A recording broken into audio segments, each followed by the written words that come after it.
কুলফি কুলফি কুলফি। ভর দুপুর বেলায় কুলফি বলে যেই ঘন্টিটা বেজে উঠলো অমনি আমরা 2 টাকা বা 5 টাকা নিয়ে চলে গেলাম কুলফি খাওয়ার জন্য। সেই দিনটা এখন নেই বললেই চলে, তাই ঠিক করেছি ঘরেই আজকে তৈরি করব মটকা কুলফি।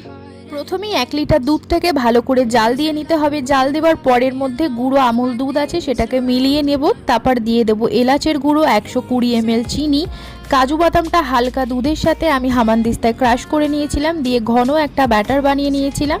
ব্যাটারটা ঠান্ডা হয়ে গেলে মিক্সার জারে কিন্তু ব্লেন্ড করে নেব। আর ব্লেন্ড হয়ে গেলেই দেখো এরকম সুন্দর একটা স্মুথ ব্যাটার হয়ে যাবে।